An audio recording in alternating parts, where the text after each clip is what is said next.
Alright, we have gotten our Train of 4 module from Agility, and we're going to start by hooking it into our Philips monitor, which we will do like so. It will give you a nice satisfying click once you get it into the right spot and it's settled in.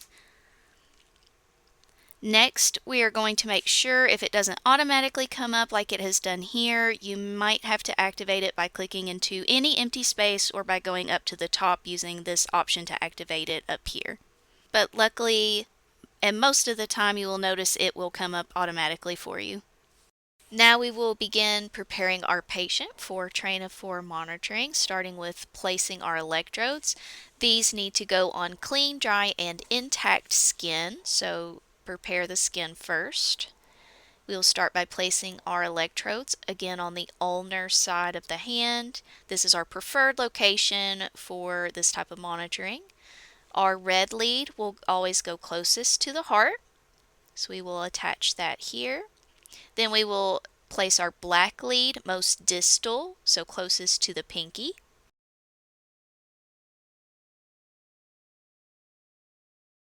Next, we want to apply the sensor to the thumb using a piece of paper tape, which will go on as such.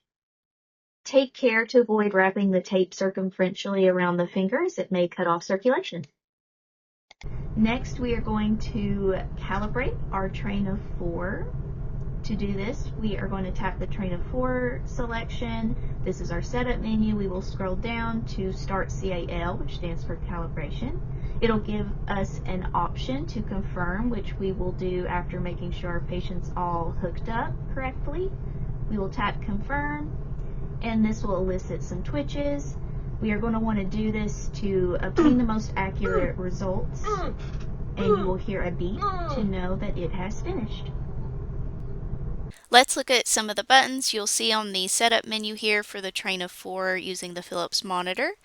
Starting with the alarms, you may toggle that on or off. I would recommend toggling off just so it's not going off all the time.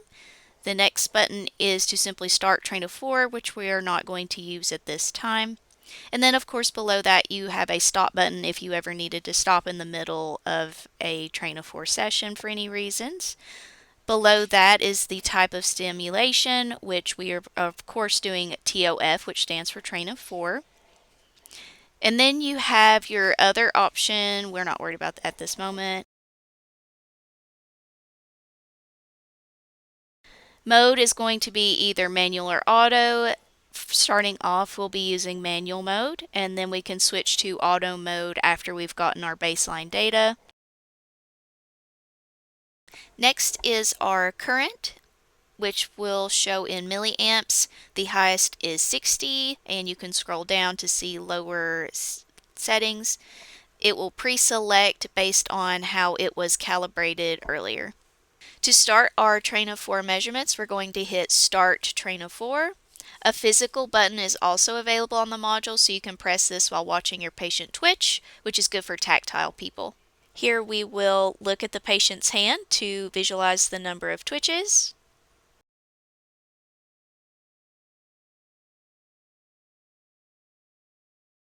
And here on the bottom of the screen, you can see where it has counted the number of twitches using the sensor taped to my patient's thumb. And once we get our baseline assessment done, we can go into the menu and change from manual to auto mode, which will open up a new tab on our menu, Repeat Time, which we will click on, and change our time interval to 60 minutes. Which is how often our nursing policy requires this type of documentation for this type of monitoring. We can leave it on every hour, assuming we don't have to titrate our drip.